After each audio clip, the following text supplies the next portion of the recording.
இன்னைக்கு என் பொண்ணுக்கு எங்க குலதெய்வம் கோயில்ல மொட்டை அடிக்க போறோம். காலையில எந்திரிச்சு குளிச்சு பரப்பிட்டு எங்க அம்மா கிட்ட ஊர்நாயம் பேசிக்கிட்டு எங்க குலதெய்வமான மூலனூர் வஞ்சியம்மன் கோயிலுக்கு வந்து சேர்ந்துட்டோங்க. நான் வெளியே ஈஷாவை பாத்துக்கிட்டு இருந்தேன். என்ற பொண்டாட்டி என் தங்கச்சி அம்மா கூட எல்லாம் சேர்ந்து வஞ்சியம்மனுக்கு பொங்க வச்சுக்கிட்டு இருந்தா.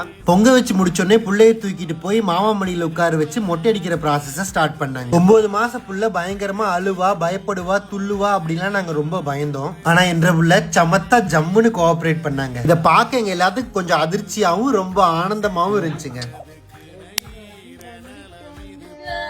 மொட்டடிச்ச கையோட ஈஷாவை தாத்தா தூக்கிட்டு போய் விளாய வச்சிருந்த தண்ணியில குளிப்பாட்டி தலைக்கு சந்தனம் தடவி கூப்பிட்டு வந்தாரு. அப்புறம் ஈஷாவோட கொள்ளுப்பாட்டி பேத்திக்கு காசு கொடுத்தாங்க. அதை வாங்கி ஈஷா வச்சுக்கிட்டு இருந்த கேப்ல ஈஷாவோட அத்தை அவளுக்கு சீர்தட்டை எடுத்துட்டு வந்தாங்க.